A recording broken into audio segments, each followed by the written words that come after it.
En las profundidades del invierno de 1888, cuando las temperaturas en las montañas de Colorado se desplomaron hasta los 45 grados bajo cero, el próspero pueblo minero de Silver Plume se convirtió en un cementerio de madera y hielo. El viento no soplaba, aullaba con la furia de 1000 bestias heridas, descendiendo por los cañones con una fuerza capaz de arrancar la piel de los rostros de los hombres que se atrevían a mirar por la ventana. Los árboles centenarios explotaban en la oscuridad de la noche, sus sabias congeladas expandiéndose hasta reventar la corteza con un sonido idéntico al disparo de un rifle. En el centro del pueblo, los hombres que se creían dueños del mundo estaban descubriendo los límites de su poder. Alastair Sterling, el presidente del banco local y el hombre más rico en 50 millas a la redonda, caminaba envuelto en 4 abrigos de lana dentro de su propia mansión adosada al edificio del banco. Había gastado una fortuna en estufas de hierro fundido importadas directamente desde las mejores fundiciones de Chicago, adornadas con detalles de latón y promesas de calor eterno. Sin embargo, ahora, esas mismas estufas devoraban gruesos troncos de roble y pino a una velocidad aterradora, pero el calor simplemente desaparecía, succionado por las altas chimeneas hacia el cielo oscuro, o filtrándose por las finas rendijas de las costosas ventanas de cristal. La esposa de Sterling lloraba en silencio, abrazando a sus hijos bajo una montaña de mantas, mientras el aliento de toda la familia se cristalizaba en el aire de su propia alcoba. En un acto de desesperación absoluta, el banquero había comenzado a alimentar el fuego con los pesados libros de contabilidad, y ahora, con las manos temblorosas y los labios teñidos de un azul cadavérico, destrozaba a hachazos sus sillas de caoba tallada. El dinero en la bóveda de su banco, a solo unos metros de distancia, no podía comprar ni un solo grado de temperatura.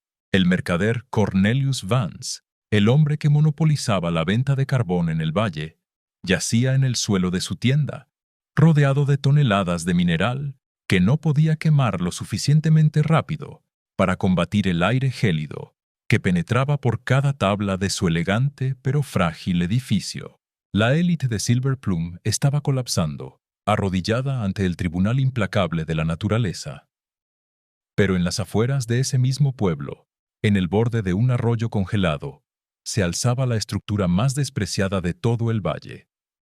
Un viejo molino de madera de 2 pisos, abandonado años atrás, con el techo hundido por el abandono y paredes llenas de huecos donde antes el viento jugaba a sus anchas.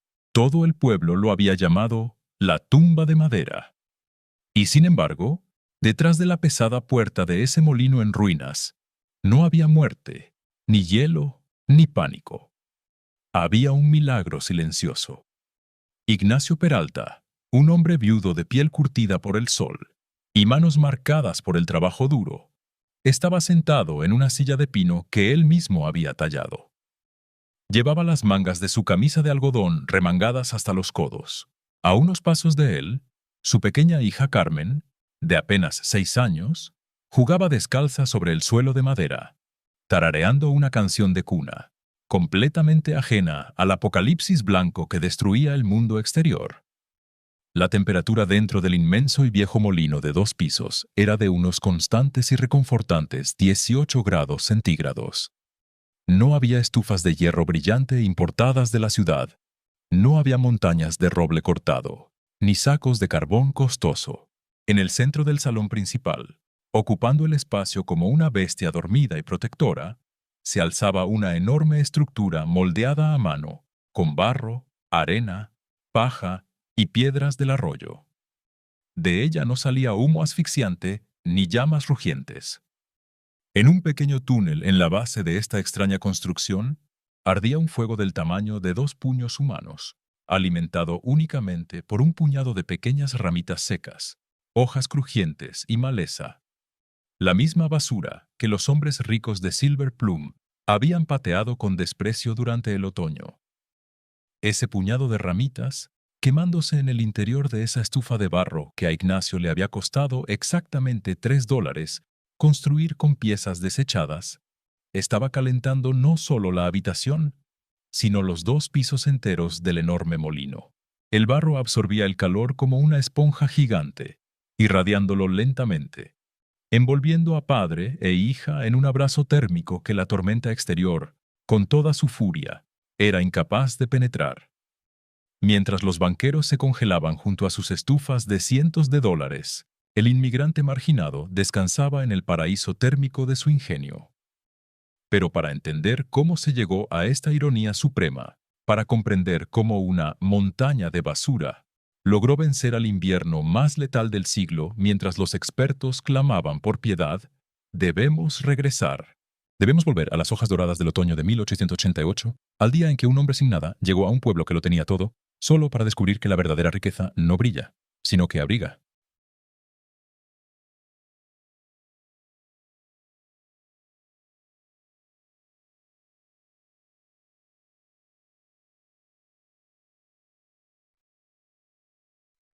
Si esta historia de justicia poética, donde la sabiduría ancestral humilla a la arrogancia moderna y al dinero, ya ha tocado algo en tu interior, te pido que te unas a nosotros. No dejes simplemente un me gusta. Suscríbete y conviértete en un guardián de estas historias que el consumismo intenta borrar. Comparte este relato con aquellos que necesitan recordar que el ingenio humilde siempre vencerá a la soberbia vacía. Y antes de continuar con nuestro viaje al pasado de Ignacio, dime en los comentarios, ¿desde qué ciudad del mundo nos estás escuchando hoy para mantener viva la llama de la memoria? Era la primera semana de octubre de 1888, cuando Ignacio Peralta llegó al próspero asentamiento minero de Silver Plum, arrastrando sus pies envueltos en cuero gastado sobre el polvo helado de la calle principal. A su lado, aferrada a su mano encallecida, caminaba la pequeña Carmen, cuyos enormes ojos oscuros miraban con asombro y terror aquel mundo ruidoso. Ignacio no había llegado a Colorado buscando fortuna, oro o plata. Había llegado huyendo del hambre. Su esposa había sucumbido a unas fiebres implacables durante el largo y polvoriento viaje desde el sur, dejándolo con el corazón convertido en cenizas y una única razón para seguir respirando: proteger a su hija del mundo implacable que los rodeaba. Silver Plum era, en aquellos días, un monumento a la codicia humana. Las montañas circundantes habían sido destripadas para extraer plata, y el pueblo rebosaba de hombres que medían el valor de un alma humana por el peso de sus bolsillos. Era un lugar donde la riqueza fluía en los salones y los bancos, pero donde la piedad era un bien más escaso que el agua en el desierto. Ignacio, con sus ropas remendadas y su acento extranjero, era invisible para la mayoría y una molestia para el resto. Con los últimos centavos en su bolsillo, se presentó en la imponente puerta de roble del banco de Silver Plum, buscando cualquier trabajo que le permitiera comprar un pedazo de pan. Fue allí donde conoció a Alastair Sterling. Sterling era el presidente del banco, un hombre de rostro afilado, bigote impecablemente recortado y ojos que parecían tallados en el mismo hielo que pronto cubriría el valle. Sentado detrás de un colosal escritorio de caoba importada, Sterling evaluó a Ignacio de arriba abajo, con la mirada de quien tasa a una bestia de carga defectuosa. Necesito un hombre que limpie los pisos, saque las cenizas de mis estufas y palee la nieve de la entrada cuando llegue el invierno, dictaminó el banquero, sin siquiera ofrecerle asiento a Ignacio. Te pagaré $3 al mes. Es un salario de miseria, lo sé, pero es más de lo que mereces por entrar a mi pueblo sin un centavo. Ignacio tragó el orgullo que le quemaba la garganta. Miró a la pequeña Carmen, que temblaba ligeramente por la corriente de aire frío que ya se colaba en el banco. Acepto, señor, pero mi hija y yo necesitamos un lugar donde dormir. Un cuarto, un cobertizo. Sterling soltó una risa seca, un sonido desprovisto de toda alegría. No soy dueño de un orfanato, Peralta. Sin embargo, el banco embargó hace años el viejo molino de madera que está al final del arroyo. Es una ruina de 2 pisos. Nadie lo quiere porque es imposible de calentar y el techo está lleno de goteras. Puedes quedarte ahí. Considéralo un acto de mi inmensa caridad cristiana. Aquella tarde, Ignacio y Carmen caminaron hacia las afueras del pueblo para conocer su nuevo hogar. Lo que encontraron fue una sentencia de muerte disfrazada de caridad. El viejo molino era un coloso decrépito, un inmenso esqueleto de madera de 2 pisos de altura. Las tablas de las paredes estaban deformadas por la humedad, dejando rendijas por donde el viento silbaba una canción fúnebre. El espacio interior era inmenso, un volumen de aire masivo y gélido. Calentar semejante estructura requeriría toneladas del mejor carbón y una estufa del tamaño de un carruaje. Ignacio, con su salario de $3 al mes, no podía permitirse ni lo uno ni lo otro. El frío de octubre ya empezaba a morder los huesos, e Ignacio sabía que el invierno en esas montañas no perdonaba. Con desesperación silenciosa, acudió a la tienda de Cornelius Vance, el mercader que monopolizaba la venta de combustible y hierro en el valle. El patio de Vance era una montaña negra de carbón reluciente, y en su escaparate brillaban estufas de hierro fundido, adornadas con níquel, recién llegadas de las fábricas de Chicago. Vance, un hombre corpulento que engordaba con la necesidad ajena, miró a Ignacio desde el otro lado del mostrador, mientras se limpiaba las uñas con un cuchillo de bolsillo. ¿Una estufa barata, dices? Vance soltó una carcajada que resonó en la tienda. Peralta, la estufa de hierro más pequeña que tengo cuesta $40. El carbón antracita cuesta $7 la tonelada. Y déjame decirte algo. Para calentar ese enorme ataúd de madera de 2 pisos en el que Sterling te metió, necesitarías al menos 3 estufas de estas y 6 toneladas de carbón. Estás muerto, mexicano. Tú y tu niña. Debe haber otra forma, señor, suplicó Ignacio en voz baja, quitándose el sombrero viejo. ¿Algún tubo de desecho? ¿Leña de segunda mano? La única forma es tener dinero, sentenció Vance, señalando la puerta. El invierno en Colorado es el juicio de Dios, Peralta. Purga a los débiles y a los pobres. Si te congelas, será por tu propia ignorancia y fracaso. Ahora largo de mi tienda, que ensucias el piso. Ignacio salió de la tienda bajo la mirada burlona de los mineros acomodados, que compraban sus provisiones. Caminó de regreso al molino en silencio. El viento de la tarde levantaba remolinos de polvo helado que golpeaban su rostro curtido. Al llegar, vio a Carmen sentada en el suelo de madera podrida, envuelta en su única y delgada manta de lana, frotándose las manitas para entrar en calor. El dolor amenazó con quebrar a Ignacio. El mundo le estaba diciendo que era inútil, que su pobreza era una condena ineludible. Pero entonces, al mirar la tierra dura y arcillosa que rodeaba el arroyo, y al ver las piedras redondeadas por el agua, un recuerdo ancestral se encendió en su memoria. Recordó las historias de su abuelo en los valles del sur, historias de mujeres y hombres que no necesitaban hierro fundido ni dinero para robarle el calor a la tierra. A la mañana siguiente, Ignacio comenzó a trabajar, no con hierro, no con oro, sino con lodo. Empezó a recolectar arcilla del lecho del arroyo, mezclándola con arena fina y paja seca que recogió de los establos del pueblo. Con el primer mes de su miserable salario, exactamente $3, compró en el vertedero del pueblo un viejo tubo de metal oxidado que había sido parte de una caldera industrial rota. Un pedazo de chatarra que Vance había tirado por considerarlo inútil. Día tras día, después de limpiar los relucientes pisos del banco de Sterling, Ignacio volvía al molino y amasaba el barro con sus pies y sus manos. Empezó a construir una estructura maciza, un núcleo de combustión conectado al tubo oxidado, envuelto todo en una enorme masa de tierra y piedras, que se extendía como un gran banco a lo largo del salón principal del molino. No pasó mucho tiempo antes de que el pueblo entero convirtiera la obra de Ignacio en su entretenimiento favorito. Una tarde gélida de noviembre, Alastair Sterling y Cornelius Vance pasaban por el camino del arroyo en un carruaje tirado por caballos, envueltos en abrigos de piel de oso. Al ver a Ignacio cubierto de lodo hasta los codos, apisonando la enorme estructura de tierra dentro del molino, ordenaron detener el carruaje. «¡Por el amor de Dios, Peralta!», gritó Sterling, bajando del carruaje con una sonrisa cargada de veneno. «¿Qué es esta monstruosidad? ¿Estás construyendo una tumba de lodo para ti y tu hija en medio de mi propiedad?» Ignacio no dejó de trabajar. Con las manos manchadas de arcilla, colocó otra capa de barro sobre la estructura. «Es una estufa, señor Sterling. Un calentador de masa. Me mantendrá vivo a mí y a Carmen cuando llegue la nieve». Vance estalló en carcajadas, golpeándose el muslo.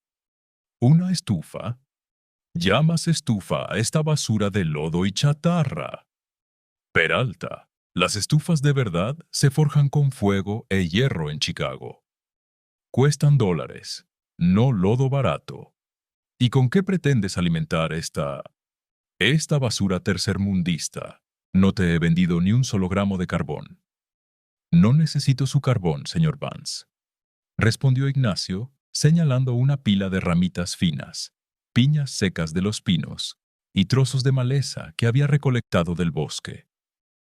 «La tierra no necesita riquezas para calentarse. Solo necesita que sepamos respirar con ella. Con estas ramitas será suficiente». Los dos hombres de la élite se miraron, incrédulos ante lo que consideraban la locura de un hombre desesperado. «Llamas basura a lo que te rodea porque tu riqueza te ha cegado, Vance», murmuró Ignacio, casi para sí mismo, pero con la firmeza de un profeta. «Escúchame bien, campesino», siseó Sterling, acercándose un paso, su rostro deformado por la soberbia. «No vas a calentar ni un rincón de este molino gigante de 2 pisos con lodo, chatarra y ramitas. Cuando el termómetro baje de 0, esa montaña de basura tuya se congelará y ustedes con ella. Y te aseguro algo. Cuando vengas arrastrándote a mi puerta rogando por entrar junto a mis estufas de hierro, te dejaré afuera para que aprendas cuál es el lugar de los hombres como tú». Se marcharon entre risas crueles, dejando a Ignacio en el frío crepúsculo. El escarnio flotaba en el aire, pesado e hiriente. El pueblo entero lo había sentenciado. El hombre del lodo, el loco de las ramitas, el padre que condenaba a su hija por negarse a aceptar su miseria. Pero la tierra, moldeada por las manos de Ignacio, estaba secándose. Y en el silencio del viejo molino de 2 pisos, la física inmutable de los antiguos esperaba pacientemente su momento para juzgar a los orgullosos. Para los hombres como Alastair Sterling y Cornelius Vance, el calor era un producto comercial, algo que se compraba con monedas de oro, se medía en toneladas de carbón negro y se contenía en cajas de hierro fundido. Pero para Ignacio Peralta, el calor no era un lujo mercantil, era un espíritu vivo. Y los espíritus no se encierran en hierro, se abrazan con la tierra. Mientras los vientos de noviembre comenzaban a afilar sus garras contra las delgadas paredes del inmenso molino de madera, Ignacio se preparaba para ejecutar una obra maestra de ingeniería primitiva.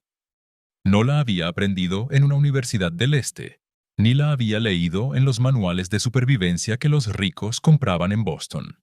La había heredado. Cerrando los ojos en el interior helado del molino, Ignacio recordó a su abuelo, un hombre que había vivido 100 años en las montañas escarpadas del sur. Su abuelo solía sentarse junto al fuego y decirle: «El hierro es impaciente, muchacho. Se calienta rápido y se enfría rápido, peleando siempre contra el frío hasta que se agota. Pero la tierra tiene memoria. La tierra guarda el calor del fuego como una madre guarda a su hijo. Si aprendes a respirar con ella, nunca tendrás frío».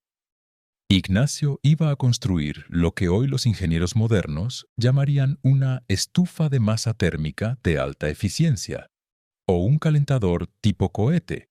Pero en 1888, para él, era simplemente el hogar de barro. El problema de las costosas estufas de hierro de Sterling Era simple pero letal desde el punto de vista de la termodinámica. En una estufa de metal convencional, el fuego quema la leña.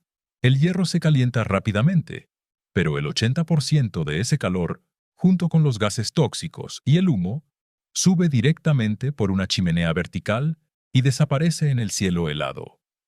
Es un sistema diseñado para desperdiciar, obligando al usuario a devorar bosques enteros de roble solo para mantener la caja caliente. Ignacio iba a invertir esa ley absurda. Iba a atrapar cada fracción de energía. El primer paso fue el núcleo. En el depósito de chatarra, por $3 miserables que representaban todo un mes de humillaciones barriendo el banco, había comprado un viejo tubo de acero industrial en forma de tocto, oxidado y descartado por los mineros. Ignacio instaló la parte corta de la J hacia arriba, creando una cámara de alimentación y la parte larga conectada horizontalmente.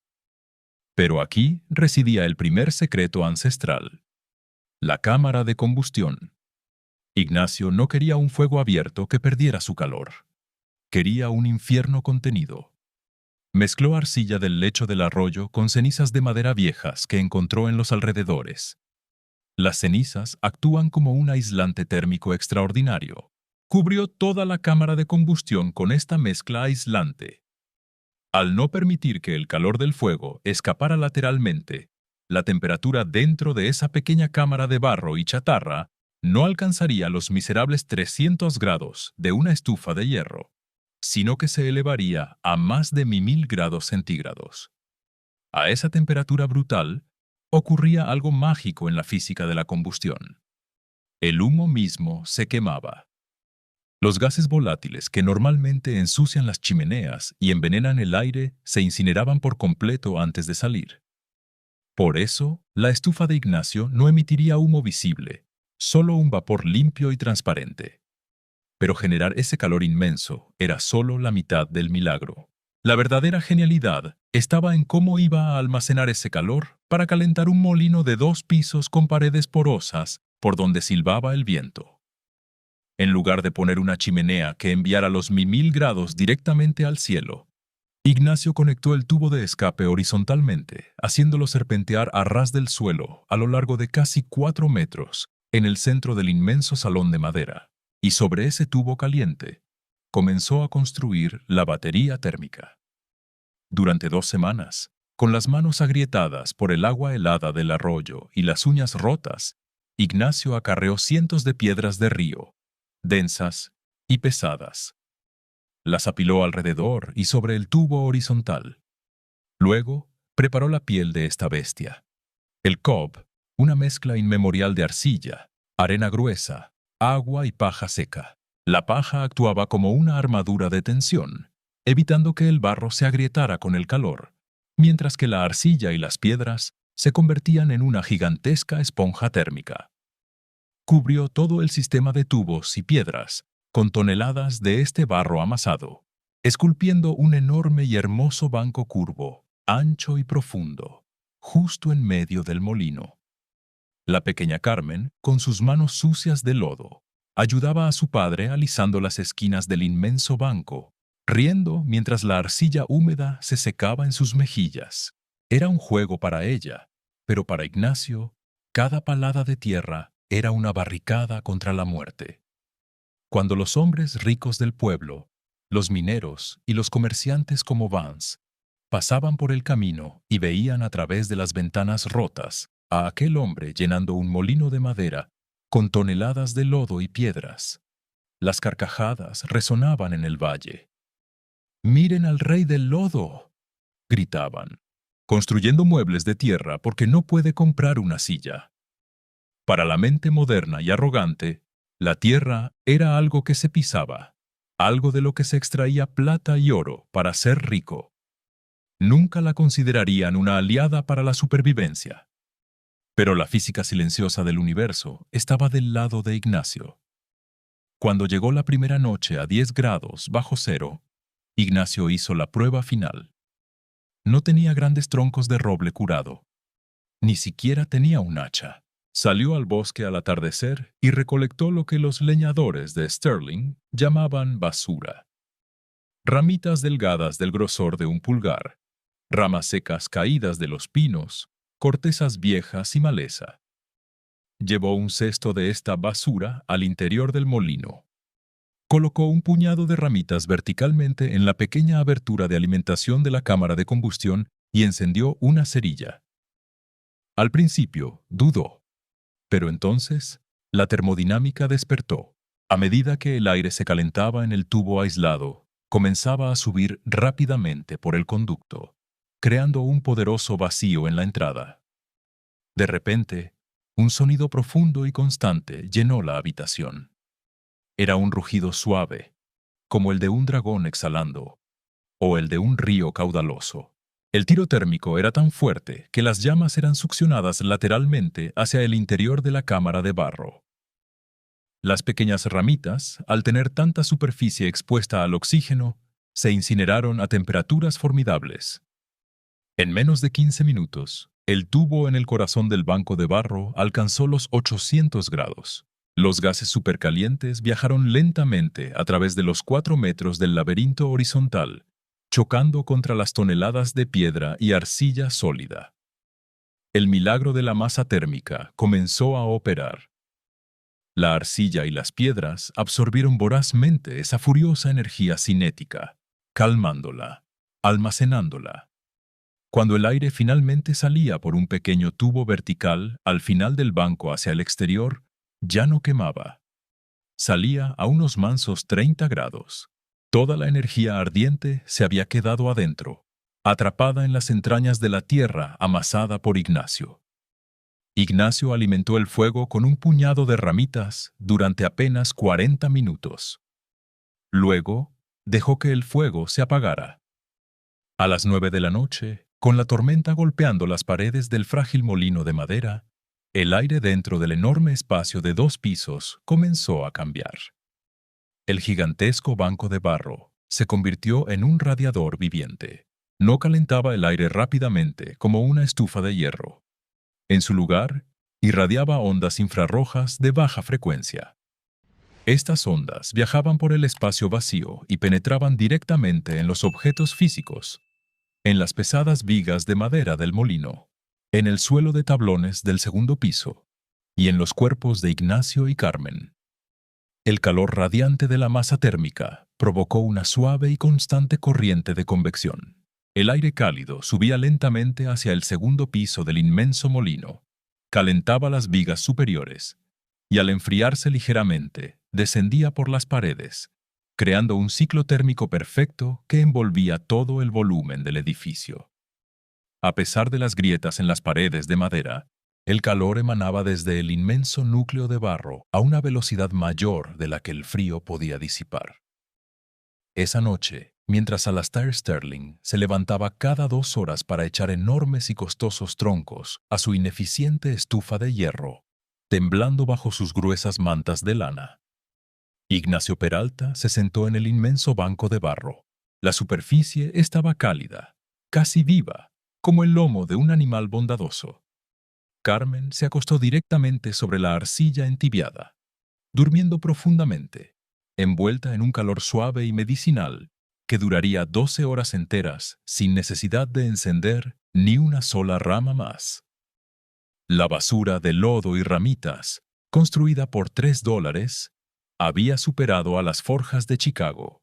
La tierra había recordado el calor del sol de verano, y ahora, en medio del apocalipsis blanco, se lo estaba devolviendo a quienes tuvieron la humildad de no burlarse de ella.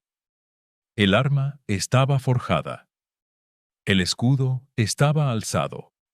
Y en los cielos de Colorado, las nubes negras de la gran tormenta de 1888 comenzaban a agruparse, listas para dictar sentencia sobre la soberbia de los hombres de Silver Plume. Los ancianos de las montañas solían decir que el invierno no es una estación, sino un depredador. Acecha, prueba las defensas de su presa con pequeñas heladas en noviembre, y cuando finalmente ataca, lo hace para matar.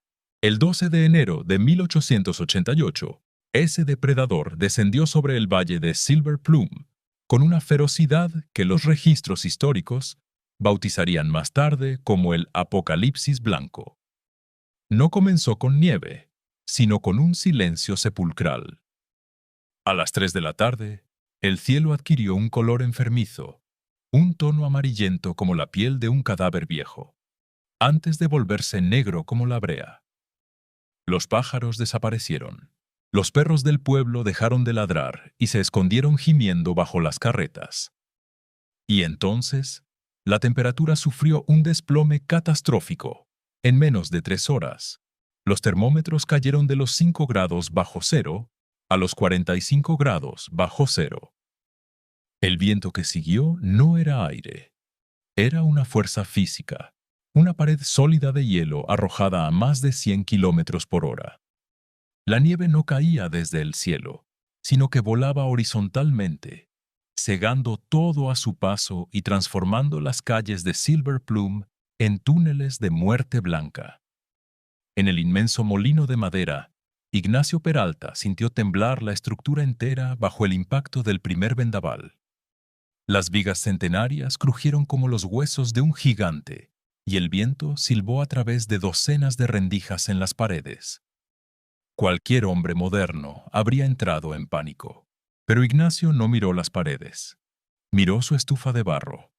Con movimientos pausados y solemnes, tomó un puñado de ramitas de pino del tamaño de un lápiz, aquellas que el pueblo había llamado basura, y las introdujo en el tubo vertical de alimentación.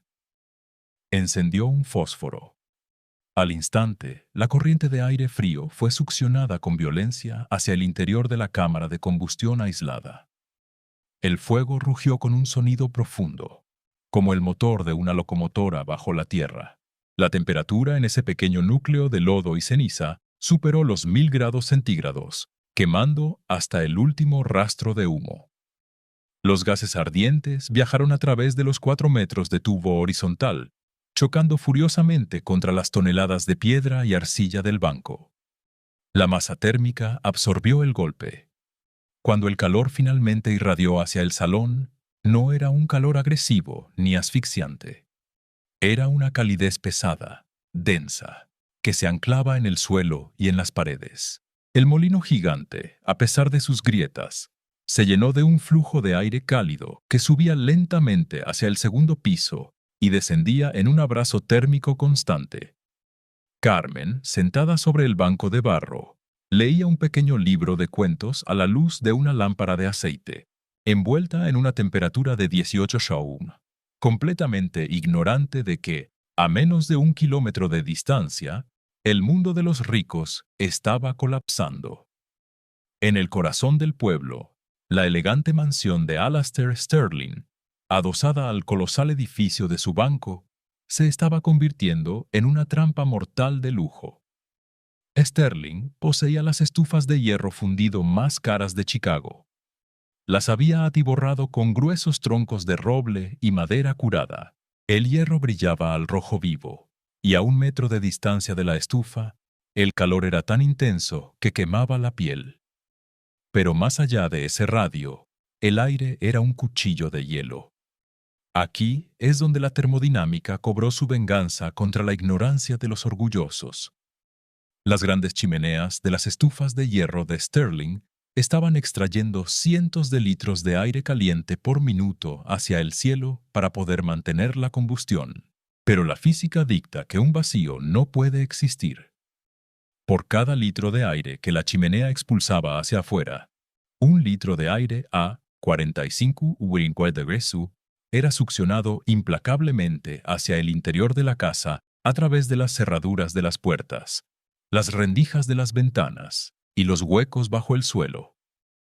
Era una paradoja letal. Mientras más grande era el fuego que Sterling hacía, más fuertes y heladas eran las corrientes de aire negativo que inundaban su hogar. El banquero estaba, literalmente, usando su costosa leña para succionar la tormenta hacia el interior de su propia sala. A las 11 de la noche, el agua en la jarra de porcelana sobre la mesa del comedor se congeló, reventando el fino cristal. La esposa de Sterling, envuelta en abrigos de piel que valían cientos de dólares, Temblaba incontrolablemente, sus labios teñidos de un morado cadavérico. Sus 3 hijos lloraban, acurrucados casi tocando el hierro incandescente de la estufa, pero con las espaldas heladas por el viento invisible que atravesaba la casa. El pánico destrozó la máscara de superioridad del banquero. Sterling bajó a la bóveda de su banco buscando mantas, pero solo encontró torres de billetes y lingotes de plata, el metal más inútil del universo cuando el termómetro marca 45 grados bajo cero. En un acto de locura nacida del terror, tomó un hacha y comenzó a destrozar el mostrador de caoba de su propio banco.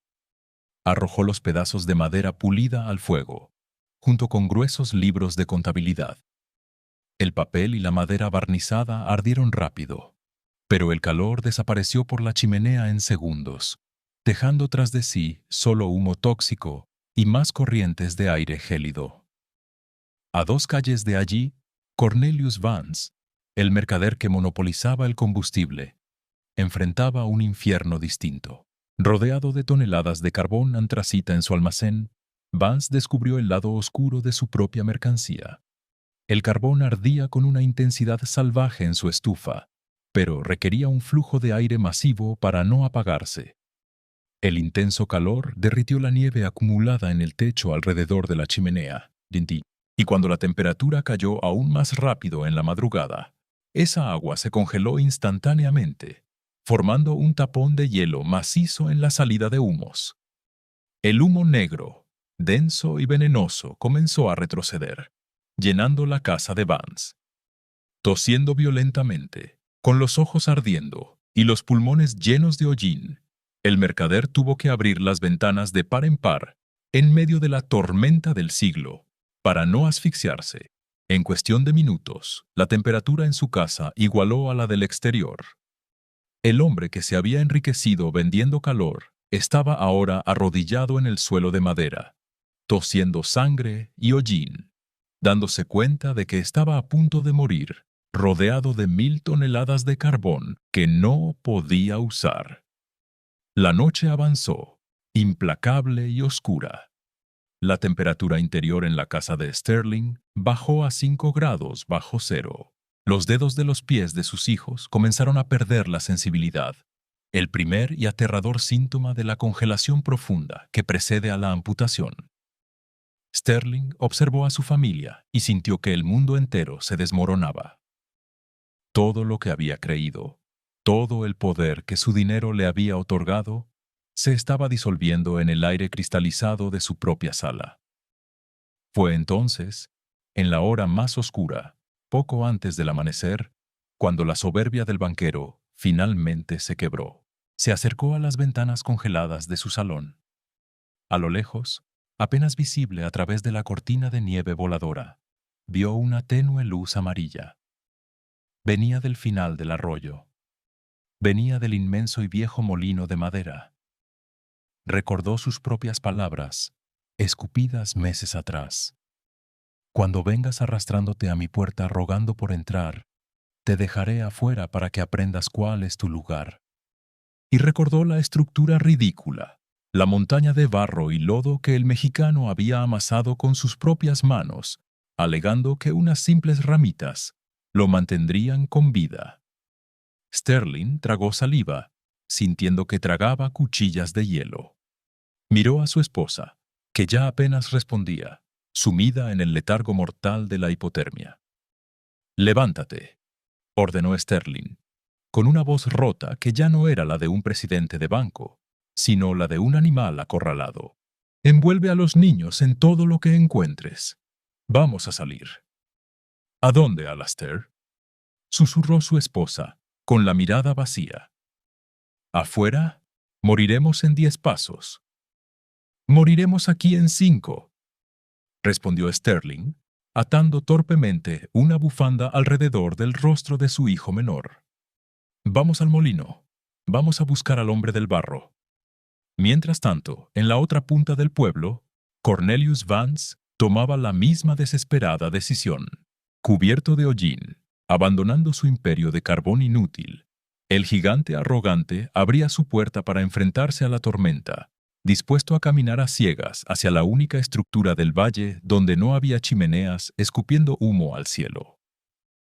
Los dueños del mundo, despojados de sus títulos, de su dinero y de su falso poder, se veían obligados a arrastrarse por la nieve, tragando hasta la última gota de su orgullo, para suplicar la piedad de aquel al que habían llamado basura. El trayecto desde el centro de Silver Plum hasta el viejo molino de madera no medía más de 1 kilómetro, pero en medio de la tormenta del siglo de 1888, esa distancia era un océano de muerte blanca. Alastair Sterling caminaba arrastrando los pies en la nieve que ya le llegaba a la cintura, sosteniendo a su hijo menor contra su pecho. Su esposa tropezaba detrás de él, sollozando sin lágrimas, porque el frío había congelado la humedad de sus propios ojos. A escasos metros, una sombra inmensa y tambaleante se unió a su marcha fúnebre. Era Cornelius Vance, el gigante del carbón, cubierto de hollín negro que ahora se mezclaba con el hielo en su barba. Había abandonado su casa tóxica y helada. Ninguno de los dos hombres habló. El viento aullaba tan fuerte que cualquier palabra habría sido arrancada de sus labios y triturada en el aire. Solo compartían una única y humillante certeza: sus fortunas, sus negocios y su orgullo habían fracasado. Ahora su única esperanza residía en el hombre al que habían despreciado. Cuando finalmente vislumbraron la silueta del gigantesco molino de madera a través de la tormenta, el corazón de Sterling dio un vuelco. Desde afuera, el edificio no parecía un refugio. La madera vieja crujía bajo el asalto del viento, y no había luz brillante en las ventanas rotas, ni humo espeso y negro saliendo del techo, las señales que un hombre de ciudad asociaría con la salvación. Llegaron a la pesada puerta de roble. Sterling levantó un puño entumecido, desprovisto de sensibilidad, y golpeó la madera con la fuerza que le quedaba. Un sonido hueco y desesperado. ¡Peralta!, gritó, pero su voz fue apenas un susurro rasposo, ahogado por la ventisca. ¡Por el amor de Dios! ¡Peralta, abre! Vance cayó de rodillas en la nieve frente al umbral, su inmenso cuerpo finalmente rindiéndose ante la hipotermia. La pesada puerta de madera chirrió y se abrió hacia adentro. El contraste fue tan violento, tan absoluto, que Sterling creyó por un instante que había muerto y cruzado a otro mundo.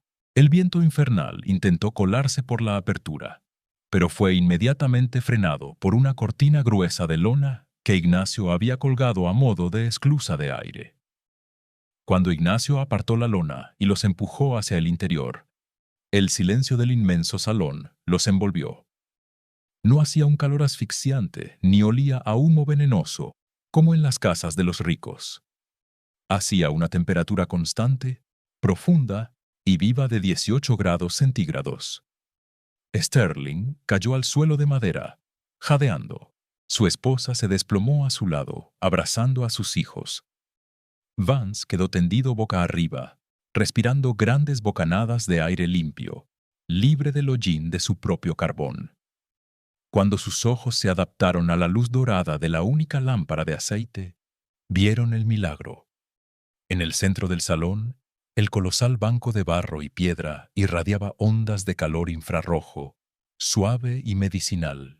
La pequeña Carmen dormía plácidamente sobre él, envuelta apenas en una fina manta, mientras a 1 kilómetro de allí, los niños ricos perdían los dedos por congelación.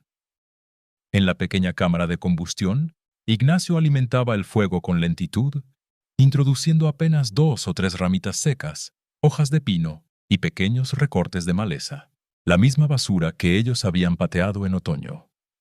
Sterling, temblando violentamente a medida que la sangre comenzaba a descongelarse en sus venas, un proceso extremadamente doloroso, miró a Ignacio. Esperaba la burla. Esperaba que el mexicano se alzara sobre él, que le escupiera las mismas palabras que él había usado. Aprende cuál es tu lugar. En la mente de un banquero, todo es una transacción. Y la humillación es la moneda con la que se cobra la venganza.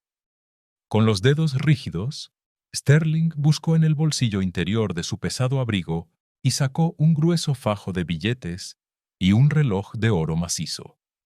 Los empujó por el suelo de madera hacia los pies de Ignacio. «Tómalo», balbuceó el banquero, con los labios azules temblando. «Toma todo lo que traigo.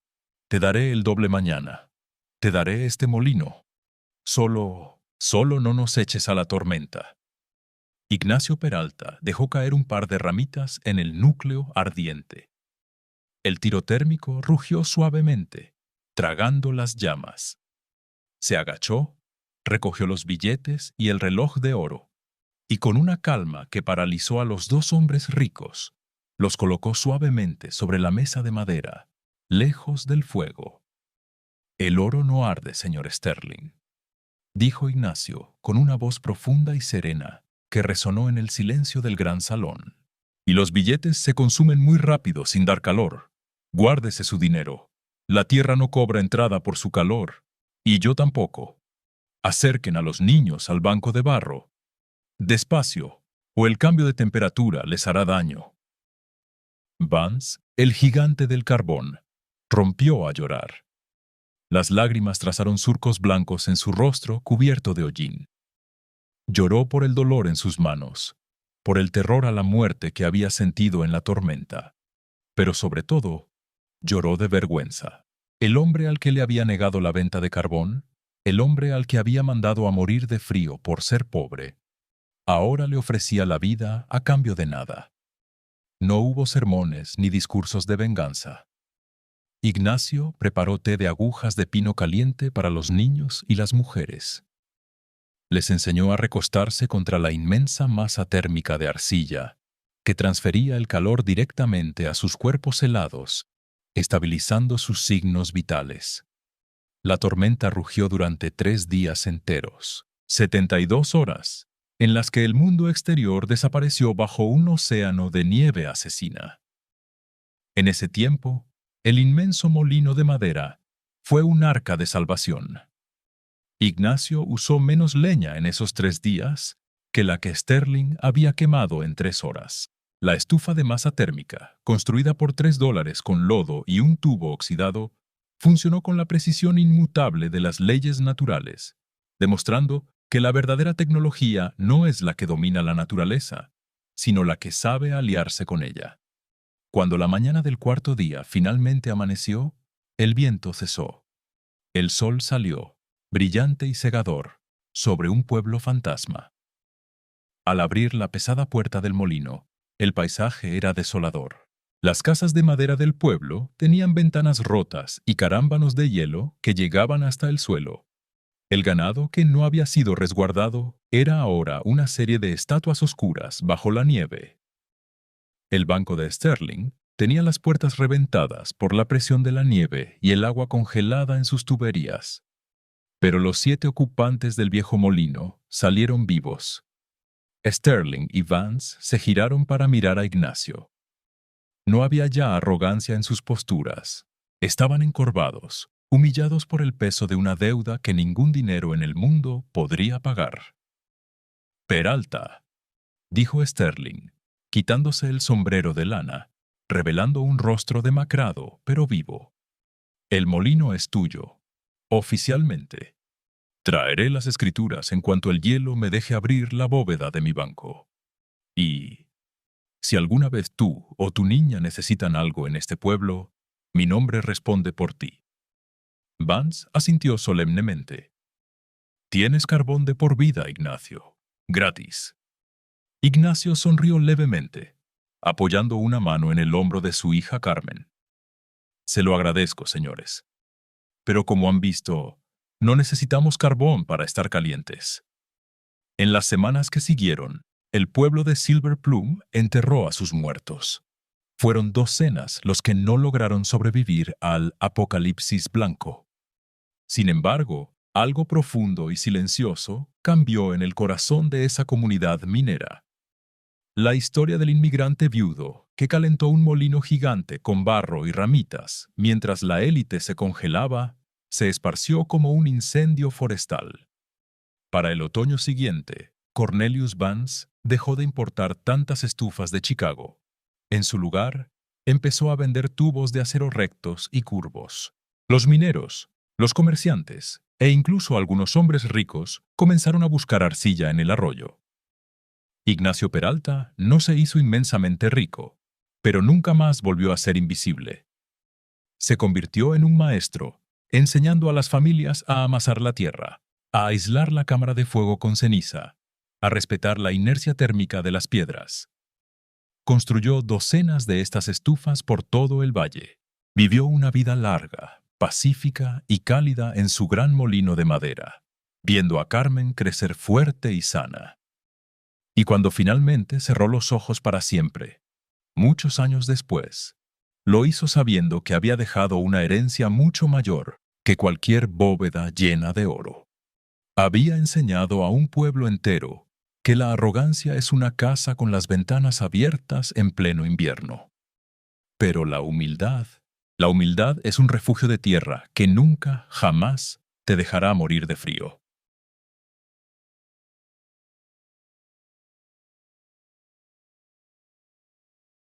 Si esta historia de justicia, de redención y de sabiduría ancestral humillando al orgullo vacío ha tocado algo en tu corazón, si ves en Ignacio Peralta el reflejo de tus propios abuelos, que sobrevivieron a las tormentas de la vida con nada más que ingenio y fe en sus manos, entonces te invito a formar parte de nuestra comunidad.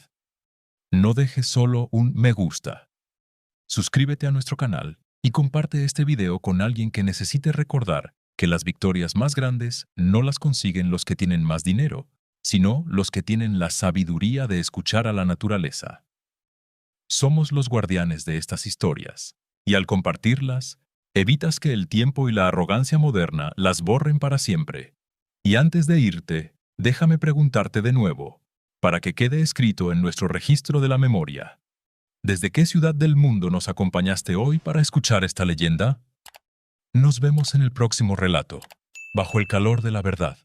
Que tu fuego nunca se apague.